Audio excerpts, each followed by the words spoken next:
Hello students, कैसे हैं आप सब। आशा करती हूँ आप बहुत ही अच्छे होंगे। और मैं मीता सिंह रुचि क्लासेस 71 में आपका फिर से बहुत बहुत स्वागत है।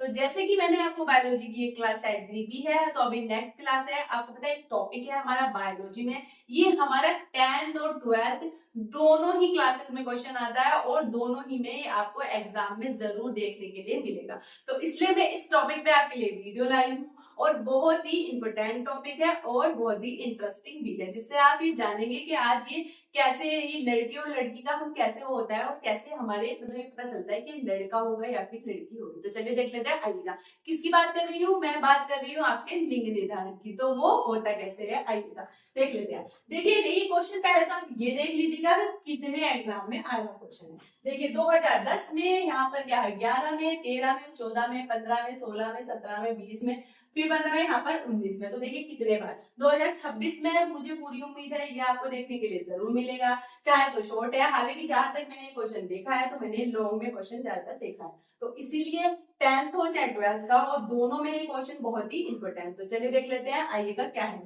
देखिए लिंग निर्धारण क्या है हमारा, कि लिंग निर्धारण हमारा होता कैसे है। तो आइएगा लिंग निर्धारण, लिंग निर्धारण वह प्रक्रिया है, कैसी प्रक्रिया है, जिसकी क्या होता है, जिसके द्वारा यह निश्चित होता है कि एक लिंगी का मतलब क्या होता है। देखिए जिसमें क्या होता है, एक ही तरह के क्या होते हैं जनन एक ही तरह के होते हैं, उसे बोलते हैं एक लिंगी, यानी कि एक लिंग वाला।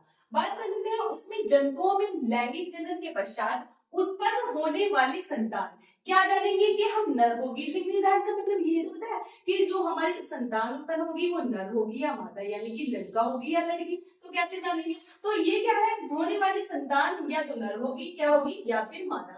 हमें इससे जान कैसे सकते हैं कि ये क्या होगी। तो देखते हैं। देखिए जो मानव है ना, मानव में हमारे जैसे मैं आपको बात करती हूँ, जैसे माता पिता है, आपको पता है माता पिता है हमारे, तो इसमें देखिए जो होता है माता का जो होता है मादा युग्मक होता है, यानी कि उसे हम क्या बोलते हैं, उसे बोलते हैं अंडाणु। देखिए जब हमारी जैसे फर्टिलाइजेशन होता है उसे है ना ओवम भी बोलते हैं, अंडाणु को क्या बोलते हैं, ओवम। आपको ये बात याद रखनी है कि जो हमारी माता मतलब ये माता का होता है वो अंडाणु होता है, इंग्लिश में उसे ओवम कहते हैं। और जो हमारे पिता का युग्मक होता है यानी कि नर युग्मक होता है, उसे बोलते हैं हम शुक्राणु। अगर मैं इंग्लिश की बात करूं तो इसे हम बोलते हैं स्पर्म। ठीक है, तो इन दोनों का ये चीज याद रखनी है। क्वेश्चन ये आ जाता है कि ना आपको पूछेंगे कि मादा का हमारा जो मादा युग्मक होता है उसे क्या बोलते हैं, तो उसे बोलते हैं अंडाणु यानी कि ओवम बोलते हैं। कुछ भी आ सकता है, या फिर बोलते हैं नर युग्मक या बोलते हैं शुक्राणु। इसको हम क्या बोलेंगे, इसको बोलेंगे हम स्पर्म। तो देखिए इसमें क्या होता है, दोनों में जब होता है इसमें क्या होता है, हमारे जाइगोट बनता है, यानी कि फर्टिलाइजेशन होगा जब हमारा निषेचन होगा। निषेचन होने के बाद जब हमारा युग्मनज बनता है, यानी कि क्या बनता है, जाइगोट बनता है। तो कुछ भी लिख सकते हैं, आपको हिंदी में युग्मनज बोलेंगे या फिर बोल सकते हैं आप इसको जाइगोट। तो निषेचन होने की क्रिया के बाद ये हमारा प्रोसेस स्टार्ट होता है। उसके बाद हमारा बनता है, हम देखेंगे कि कैसे बनता है, आइएगा। पहले तो हम देख लेते हैं ये जो हमारा है इसमें क्या होता है, हमारे आपको पता है मानव में ना 23 जोड़ी गुणसूत्र होते हैं। कितने जोड़ी, ये भी क्वेश्चन आते हैं, मानव में कितनी जोड़ी होते हैं, 23 जोड़ी गुणसूत्र है। 23 जोड़ी की बात की है मैंने, यानी कि 23 जोड़ी का मतलब 46, 23 प्लस क्या हो जाएगा 46। तो यानी कि हमारे 46 गुणसूत्र होते हैं। इसमें से देखिए क्या है, जो हमारे 22 जोड़े होते हैं वो नर और मादा में सेम होते हैं, यानी कि जो हमारे लिंग निर्धारण करता है वो हमारा एक गुणसूत्र करता है। जो जिससे जुड़ जाएगा वो उसके अकॉर्डिंग हमारा या लड़का होगा या फिर लड़की। तो देखिए 22 जोड़ी का जो है काय गुणसूत्र कहते हैं। काय गुणसूत्र का मतलब क्या होता है कि जिसमें क्या होते हैं एक जोड़ी लिंग निर्धारण, यानी कि ये जो 22 गुणसूत्र होते हैं ये नर और मादा में एक ही जैसे होते हैं, कोई डिफरेंस नहीं होता है। लिंग निर्धारण जो करता है हमारा वो सिर्फ एक गुणसूत्र करता है, यानी कि वो गुणसूत्र लेडीज का अलग होगा और जेंट्स का हमारे अलग हो जाएगा। तो इसी तरह से इसे बोलते हैं, जिसमें आपसे एक क्वेश्चन बनेगा कि है ना जिसमें नर और मादा में वे कौन से गुणसूत्र हैं जो एक जैसे होते हैं, उनको बोलते क्या है, तो उनको कायिक गुणसूत्र बोलते हैं या ऑटोसोम्स बोलते हैं। कुछ भी आपके एग्जाम में आ सकता है, विकल्प में क्वेश्चन हमारा बन जाता है। तो देखिए जो होता है एक जोड़ी, ओनली एक जोड़ी, वन जोड़ी जो होता है लिंग निर्धारण के लिए, यानी कि सेक्स क्रोमोसोम होता है, उससे हमारा लिंग निर्धारण होता है। तो चलिए देखिएगा, जैसे नर में अगर मैं बात करूं तो 22 plus x y, 22 plus x y यानी कि 22 तो सेम है सब में, और एक्स वाई क्या है, एक्स वाई ये होता है नर का, नर में होता है एक्स वाई। और मादा में क्या होता है, मादा में होता है ये देखो 23 जोड़ी मतलब 46 हो जाते हैं। अब मैं मादा की बात करूं वहां से, तो ये होता है वाई प्लस एक्स एक्स।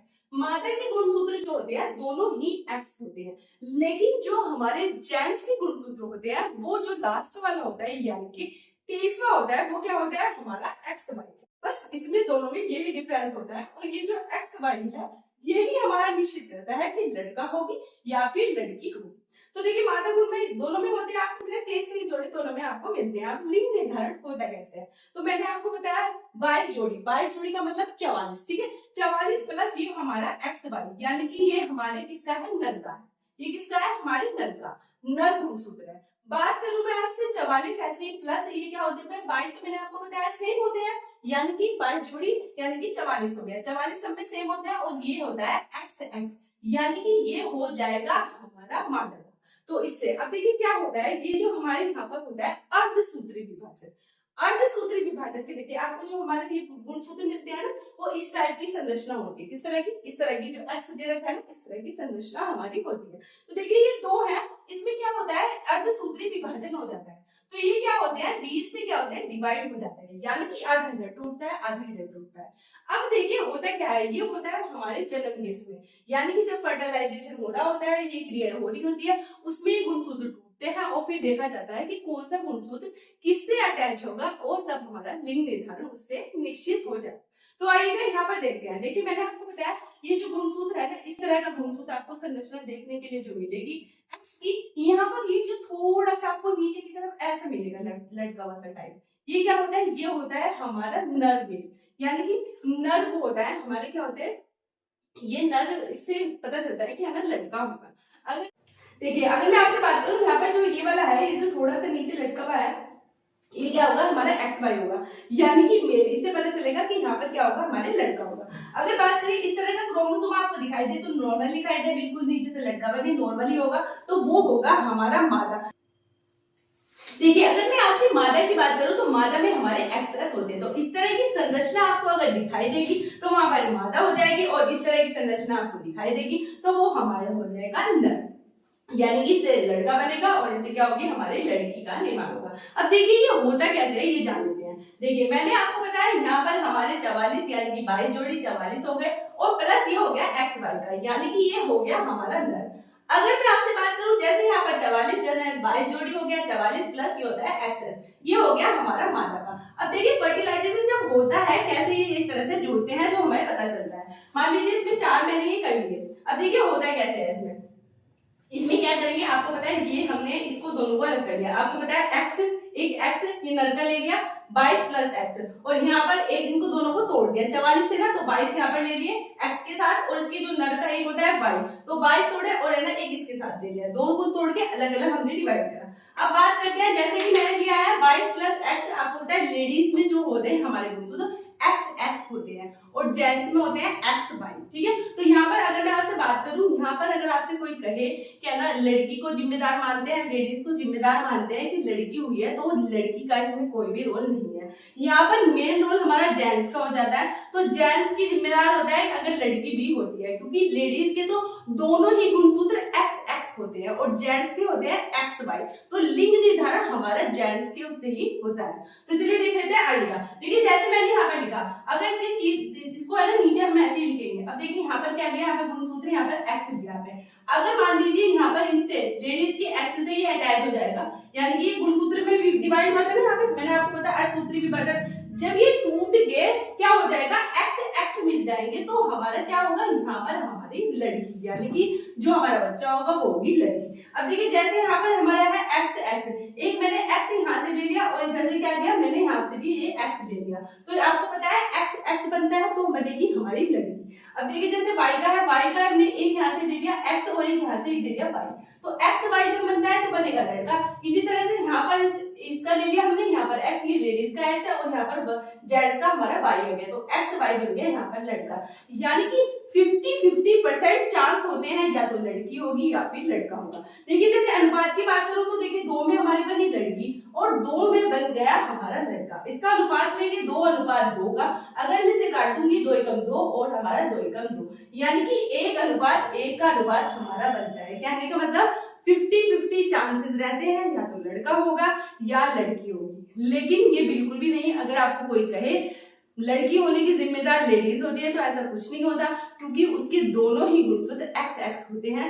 यहाँ पर जिम्मेदारी जेंट्स के अकॉर्डिंग होती है, क्योंकि जेंट्स का ही लिंग निर्धारण से हमारा मेन नाता होता है, क्योंकि जेंट्स का आपको पता है XY होता है, लेडीज के दोनों ही X होता है। तो लेडीज का तो क्या ही होगा, तो अगर उसका जेंट्स का वहां पर Y मिल जाएगा तो वो लड़का हो जाएगा, और जेंट्स का X लेडीज के X से मिल जाएगा तो हमारा लड़की हो जाएगा। तो इस तरह से हम यहाँ पर करते हैं अपना लिंग निर्धारण। तो प्लीज बताइएगा आपको क्लास कैसी लगी और मैं किस टॉपिक पे आपको और वीडियो दूं। तो आज के लिए इतना ही, थैंक यू।